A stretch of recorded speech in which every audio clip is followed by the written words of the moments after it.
اعوذ باللہ من الشیطان اللعین الرجیم بسم اللہ الرحمن الرحیم الحمدللہ رب العالمین والعاقبۃ للمتقین والصلاۃ والسلام علی سید الانبیاء والمرسلین اما بعد بسم اللہ الرحمن الرحیم۔ ناظرین محترم السلام علیکم ورحمۃ اللہ۔ آمادگی ظہور آن لائن کلاسز کی جانب سے درس نہج البلاغہ کے عنوان سے آپ عزیزان کی بارگاہ میں پیش ہوئے۔ آج ہمارا پہلا درس ہے نہج البلاغہ کے حوالے سے۔ امیر کائنات امیر المومنین علی بن ابی طالب علیہ السلام وہ ذات ہے جس کی زندگی ہمارے لیے ایک نمونہ عمل ہے۔ ابن حدید اپنی شرح میں لکھتا ہے،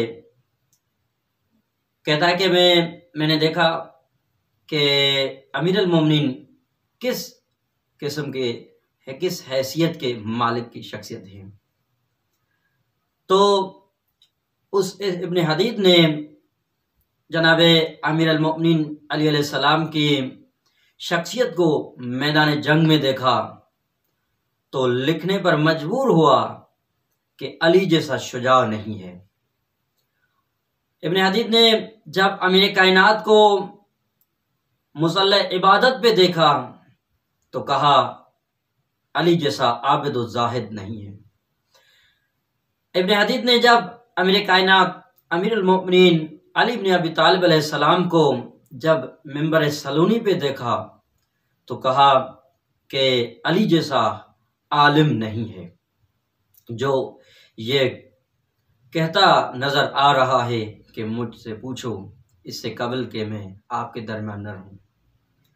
وہ امیر المومنین جس نے فرمایا کاش میرے لیے علم کی مسند بچھائی جائے کہ میں اہل تورات کو تورات سے جواب دوں، اہل انجیل کو انجیل سے جواب دوں، اہل زبور کو زبور سے جواب دوں اور اہل قرآن کو قرآن سے جواب دوں۔ یہ امیر المومنین علی بن ابی طالب علیہ السلام کی ذات ہے جو علمی حوالے سے تمام اصحاب سے افضل ترین شخصیت ہے۔ ہمارا جو عنوان گفتگو ہے وہ ہے نہج البلاغہ کے حوالے سے۔ نہج البلاغہ مکتب تشیع میں قرآن اور حدیث کے بعد بڑی معتبر اور باعظمت والی کتاب ہے۔ یہ کتاب جس میں امیر المومنین علی علیہ السلام کے خطبے، خطوط اور جو ہے اقوال بیان لکھے ہوئے ہیں، جو سید رضی نے جمع کیا ہے اس کتاب کو، یعنی نہج البلاغہ میں تمام جو خطوط ہیں، خطبہ ہیں اور جو ہے تاریخ پند تاریخ ہے، مثلا ہمارے لیے نمونہ عمل جو چیز ہیں وہ اس نہج البلاغہ میں جو ہے بیان کی گئی۔ نہج البلاغہ وہ کتاب ہے جس میں ہم سب کے لیے جو ہے رہنمائی بیان کی گئی ہے، اور جو یہ کتاب وہ ہے جو تمام مکاتب فکر کے ہاں اہمیت کی حامل ہے، جس کو عربی میں، فارسی میں، اردو میں، سندھی میں اور دیگر زبانوں میں، اسی طرح انگریزی میں، دیگر زبانوں میں اسی کتاب کے جو ہے ترجمے ہوئے ہیں اور تشریح شرح لکھی جا رہی ہے۔ یہی نہج البلاغہ کی علمی ہونے کی سب سے بڑی دلیل ہے اور معتبر کتاب ہونے کی سب سے بڑی دلیل ہے، جو قرآن اور حدیث کے کتب کے بعد نہج البلاغہ پر جو ہے تشریحیں شرح لکھی جا رہی ہیں۔ آج بھی امیر المومنین علی علیہ السلام کا کلام پڑھنے سے ایسا معلوم ہوتا ہے جیسے امیر کائنات نے یہ کائنات بنتے ہوئے دیکھی ہے۔ ناظرین محترم، اس امیر کائنات امیر المومنین علی علیہ السلام کی جو کتاب نہج البلاغہ ہے، یہ کتاب یاد رہے کہ قرآن کے مقابلے میں نہیں ہے۔ بعض لوگ کہتے ہیں کہ آپ نے ائمہ کو اور ائمہ کے اقوال کو قرآن کے مقابلے میں لایا ہے۔ عزیزان من، ایسی بات ہرگز نہیں ہے۔ یعنی نہج البلاغہ قرآن کے مقابلے میں نہیں ہے، بلکہ یہ وہ واحد کتاب ہے جو قرآن فہمی میں معاون کتاب ہے۔ یعنی جو واقعات، جو داستانیں، جو حکایات، جو روایات، جو آیات مثلاً قرآن مجید میں بیان کی گئی ہیں، تو اس کو سمجھنے کے لیے نہج البلاغہ کا سہارا لینا پڑتا ہے۔ ناظرین محترم، یہ کتاب واحد کتاب ہے جس پر آج تک تحقیقیں ہو رہی ہے۔ ایک انگریز ہے جس نے تحقیق کی، مسٹر جیوی کے نام سے، اس نے دنیا کی تمام کتب کو جمع کیا اور کتب پر تحقیق کرتے ہوئے چھانٹی کرتا گیا کہ یعنی دنیا کے تمام موضوعات پر اس نے کتابوں کو جمع کیا کہ بھئی یہ کتاب مثلا ہر مکتب کی جانب سے جو کتاب لکھی گئی تھی، چاہے وہ ہندوؤں کی، مسلمانوں کی، شیعوں کی، سنیوں کی، وہابیوں کی، اور تمام جو بھی دنیا کے مکتب و مذاہب پائے جاتے ہیں، اس نے تمام مکتب مذاہب کی کتب کو یکجا کیا، جمع کیا۔ اب ان کتابوں پر تحقیق کرتا جا رہا ہے اور کتابوں کو چھانٹی کرتا جا رہا ہے۔ آخر میں صرف اس نے 2 کتابیں ہی بچائی، ایک قرآن، دوسری نہج البلاغہ۔ تو آخر میں بس اس مسٹر جیوی نے ایک نوٹ لکھا کہ اس نہج البلاغہ والے نے یا تو کائنات بنائی ہے یا کائنات کو بنتے ہوئے دیکھا ہے۔ ناظرین محترم، ہم خوش نصیب ہیں کہ خداوند متعال نے ہمیں امیر المؤمنین علی بن ابی طالب علیہ السلام جیسی عظیم ہستی، علم والی ہستی ہمارے لیے جو ہے معین کی ہے، ہماری ہدایت کے لیے امیر المؤمنین کو انتخاب کیا ہے۔ عزیزان من، یہ انتخاب خدا ہے کہ خدا جس کو انتخاب کرے اس کی مرضی ہے۔ خدا نے امیر المؤمنین کو ہماری ہدایت کے لیے انتخاب کیا ہے۔ تو یہ نہج البلاغہ میں جو امام علیہ السلام کے خطبات ہیں اور خطوط ہیں اور اقوال ہیں، یہ نہج البلاغہ میں جمع ہوئے، یہ ہماری ہدایت کے لیے ایک عظیم منبع ہے۔ ہمیں چاہیے کہ جس طرح قرآن کا مطالعہ کرتے ہیں، جس طرح کتب اربع کا یعنی احادیث کی کتب کا مطالعہ کرتے ہیں یا دیگر کتب کا مطالعہ کرتے ہیں، تو اسی طرح ہم نہج البلاغہ کا بھی مطالعہ کریں، نہج البلاغہ روزانہ پڑھیں، اپنے نوجوان نسلوں تک اس کتاب کو رائج کریں، اور ہم حکومتوں سے بھی، دنیا کی تمام گورنمنٹ سے بھی مطالبہ کرتے ہیں کہ اس نہج البلاغہ کتاب کو سلیبس میں شامل کیا جائے۔ یعنی جہاں دوسرے کتب پڑھائے جاتے ہیں، دوسرے کتاب پڑھائے جاتے ہیں، ہر موضوعات کی بنیاد پر پڑھائے جاتے ہیں، وہاں یہ امیر المؤمنین علی بن ابی طالب کی جو لکھے ہوئے کتاب ہے مثلا نہج البلاغہ، اس کتاب کو سلیبس کے طور پر پڑھایا جائے، تاکہ ہمارے وہ نوجوان جو اسکول، کالج، یونیورسٹیز میں پڑھ رہے ہیں، ان کو امیر المؤمنین کا کلام سمجھ میں آئے۔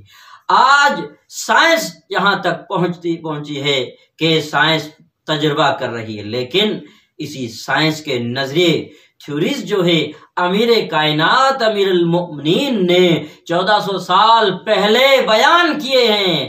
ناظرین محترم، ہمیں چاہیے کہ یہ اس نہج البلاغہ پر مکمل جو ہے ٹائم نکال کر نہج البلاغہ پر مطالعہ کریں۔ تو یہ کتاب جو ہے عظیم کتاب ہے، تمام مکاتب فکر کو یہ دعوت فکر دیتا ہے یہ کتاب نہج البلاغہ، جس کتاب میں توحید کا درس ہے۔ دنیا کے دیگر کتب میں اتنی اچھی توحید نہیں سمجھائی جتنی توحید قرآن اور حدیث کے بعد نہج البلاغہ میں توحید امیر کائنات نے بیان کی ہے۔ امیر کائنات کے وہ خطبے جس میں امیر المؤمنین نے خدا کا تعارف کرایا ہے. الحمدللہ الذی لا یبلغ مدحہ القائلون ولا یوسی نعم العادون. عزیزان من، امیر کائنات کے ان کلام پر تھوڑا غور تو کریں کہ جس کتاب میں امیر کائنات کے وہ خطبے بیان ہوئے ہیں، خدا کا تعارف کس انداز سے کرا رہے ہیں. ہمیں خدا کی معرفت حاصل کرنے کے لیے قرآن کو بھی پڑھنا چاہیے، احادیث کے کتب کو بھی پڑھنا چاہیے، اور اسی طرح نہج البلاغہ کا مطالعہ بھی کرنا چاہیے، جس میں امیر المؤمنین توحید کا تعارف اس انداز سے کرا رہا ہے کہ دنیا میں تمام مکتب و مذاہب کے اماموں کو چیلنج ہے کہ جس انداز سے امیر المؤمنین نے خدا کا تعارف کرایا ہے، اسی انداز نے کسی اور صحابی یا خلیفے یا کسی اور امام نے نہیں کرایا ہے. خدا وہ ذات ہے جس تک کوئی پہنچ نہیں سکتا. مولا فرماتے ہیں خدا وہ ہے جس کی نعمتوں کو کوئی شمار نہیں کر سکتا. مولا فرماتے ہیں کہ خدا وہ ہے جو تمام کوشش کرنے والوں کی کوشش تک وہ خدا تک نہیں پہنچ سکتے. یہ خدا متعال کی جانب سے امیر المؤمنین علی علیہ السلام وہ ذات گرامی ہمیں ملی ہے جس کے مقابلے میں دنیا کا کوئی امام نہیں لایا جا سکتا. مولا کے خطبات میں توحید کا درس ہے، اور اسی طرح مولا کے خطبوں میں، مولا کے خطوط میں، مولا کے اقوال میں جو ہے اور بھی رسالت کا بھی تعارف کرایا ہے. دنیا کہتی ہے آپ علی علی کرتے پھرتے رہتے ہو. میں ان کی بارگاہ میں کہوں کہ ہم نے علی علیہ السلام سے ہی احترام نبوت سیکھا ہے.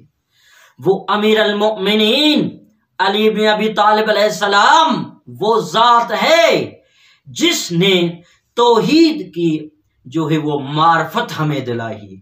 توحید کے بعد عدالت کی معرفت دلائی ہے، عدالت کے بعد نبوت کی وہ معرفت دلائی ہے جس کے بارے میں پیغمبر اسلام کے بارے میں امیر کائنات نے ایسے ارشادات اقوال بیان کیے ہیں کہ مولا فرماتے ہیں کہ میرے سردار میرے محمد وہ ہے جس نے دین خدا کی جانب سے یہاں امت کے لیے لایا، جس نے امت میں جو ہے وہ عظیم قانون نافذ کرایا، جو قانون کہیں اور جگہ نہیں ہے.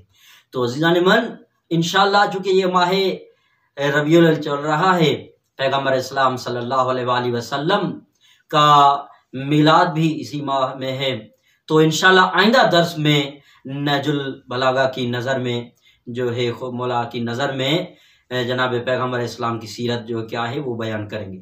تو پیغمبر اسلام کی سیرت، پیغمبر اسلام کی شخصیت، پیغمبر اسلام کا تعارف جس انداز سے امیر کائنات نے بیان کیا ہے، اسی انداز میں کسی اور نے نہیں بیان کیا.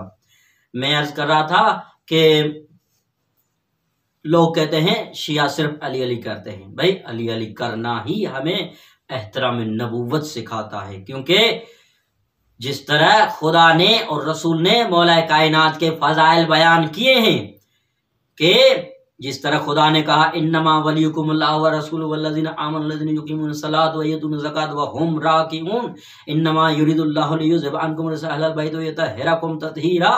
اور اسی طرح آیا مباہلہ میں نفس رسول امیر الکائنات کو کہا گیا ہے. اسی طرح سورہ فاتحہ میں اہدنا الصراط المستقیم صراط الذین انعمت امیر کائنات ہے. بسم اللہ کا با کا نقطہ بھی امیر کائنات ہے.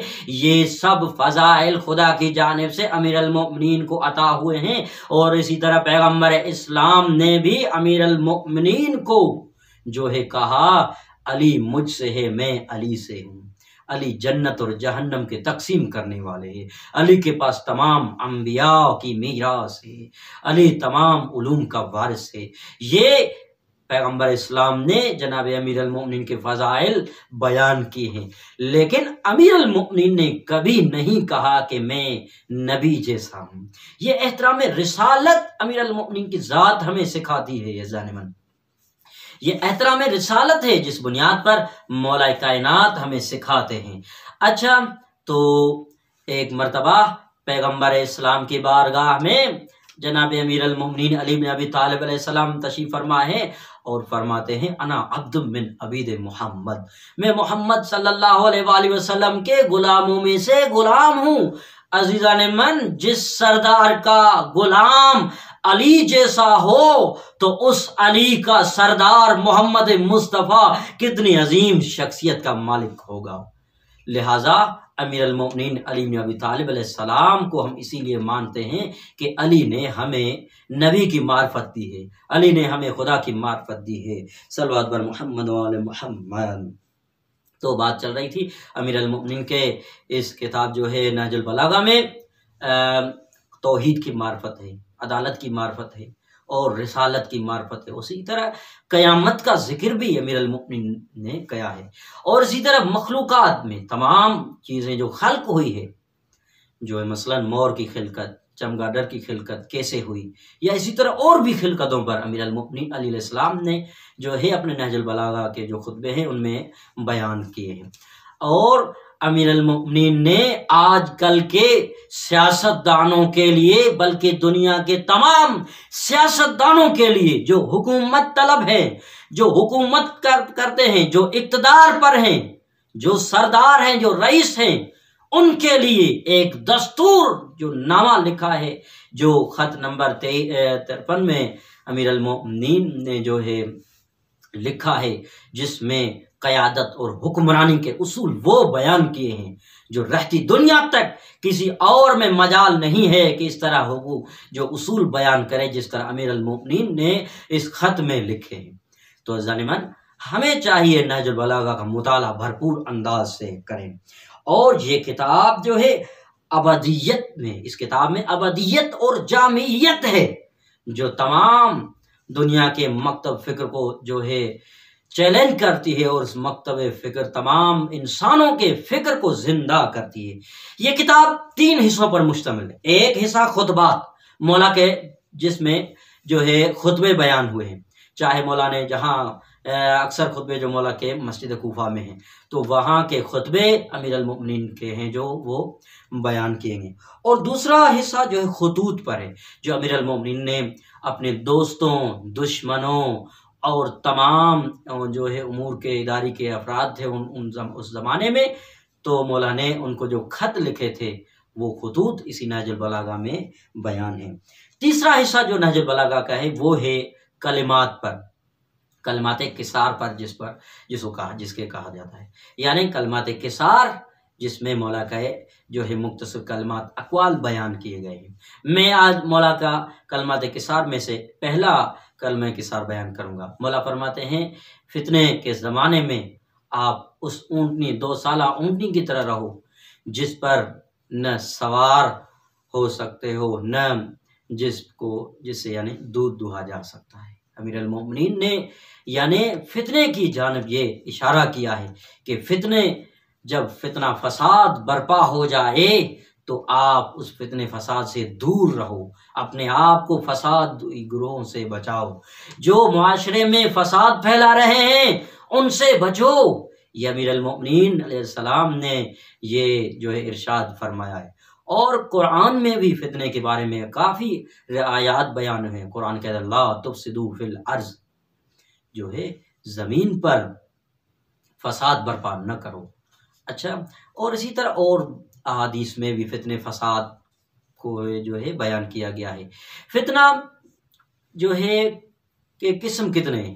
سب سے پہلا فتنہ جو ہے اندر کا فتنہ، انسان کے اندر وجود کا فتنہ ہے، یعنی انسان کے اندر میں تغییر ایسے پائی جائے جس بنیاد پر انسان جو ہے فساد برپا کرنے لگے، یعنی انسان کے اندر میں عقیدت کے خلاف کام کرنے لگے، اعمال کے خلاف کام کرنے لگے، عقل کے خلاف کام کرنے لگے، یہ اندر کا فتنہ ہو سکتا ہے۔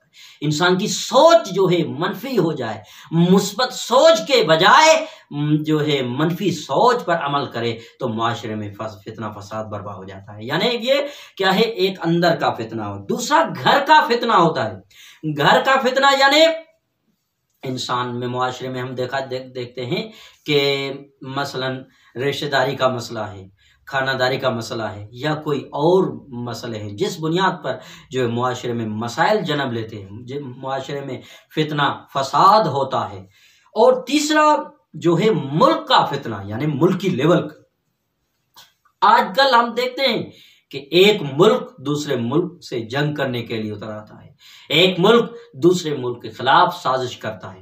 تو عزیزان من، امیر المؤمنین علیہ السلام نے تمام فتنوں کو کے بارے میں یہی کہا ہے، فتنے کے زمانے میں آپ فتنوں سے دور رہو، یعنی فتنے کے معاون نہ رہو، فتنے فساد کرنے والوں کے مددگار نہ رہو، کہیں ایسا نہ ہو کہ آپ بھی فتنے فساد کرنے والوں میں شامل ہو جائے۔ یعنی دور رہو فتنے سے، اس اونٹنی کی طرح جس پر نہ سوار ہو سکتا ہے نہ جس سے دودھ نکالا جا سکتا ہے۔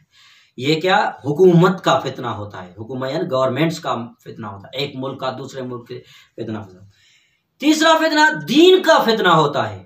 دین یعنی آج کل وہ دینی اعتبار سے ہم دیکھتے ہیں کہ ایک مکتب مذہب دوسرے کے خلاف آواز اٹھاتا ہے، اس کے خلاف باتیں بناتا ہے، اس کے خلاف آواز اٹھاتا ہے۔ تو یہ کیا ہے، دینی فتنوں سے بھی بچیں، جو دین کا لبادہ اوڑھ کر معاشرے میں فساد برپا کر رہے ہیں، فتنہ برپا کر رہے ہیں، ان سے بھی دور رہیں۔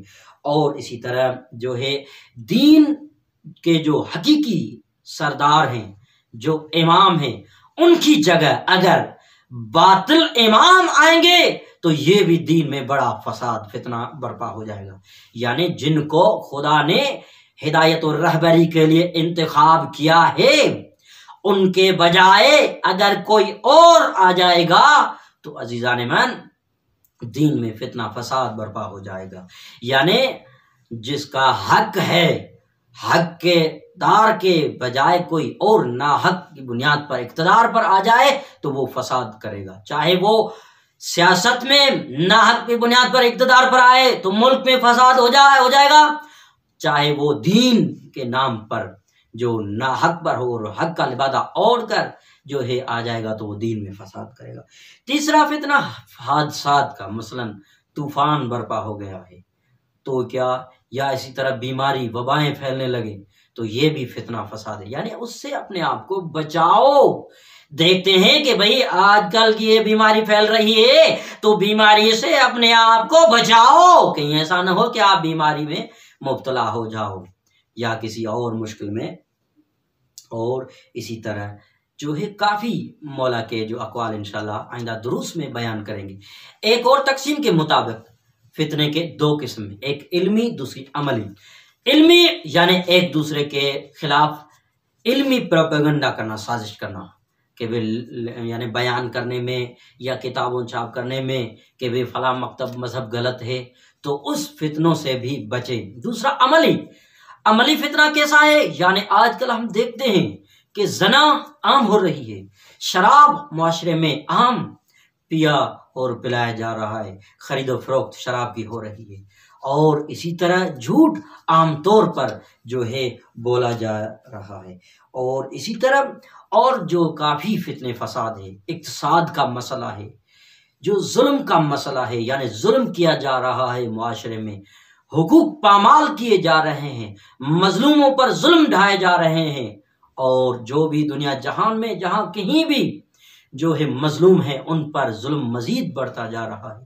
تو عزیزان من یہ کیا ہے، عملی فتنہ ہے، یعنی ہم دیکھتے ہیں جوا عام ہو رہی ہے، شراب عام ہو رہا ہے، زنا عام ہو رہا ہے، ظالم عام ظلم کر رہے ہیں، سارے عام ظلم کر رہے ہیں، اسی طرح اور بھی معاشرے میں فتنے فساد پھیلائے جا رہے ہیں جس بنیاد پر جو ہے معاشرہ میں اتنی مشکلات آ رہی ہیں جو انسان پریشان ہو رہے ہیں۔ تو ناظرین محترم، انشاءاللہ یہ آمادگی ظہور کی جانب سے، آن لائن کلاسز کی جانب سے یہ دروس کا سلسلہ نہج البلاغہ کا ہم نے جاری کیا ہے، شروع کیا ہے. تو انشاءاللہ آئندہ درس میں نہج البلاغہ کے کسی دوسرے عنوان پر ہم آپ کی بارگاہ میں پیش ہوں گے. والسلام علیکم ورحمۃ اللہ.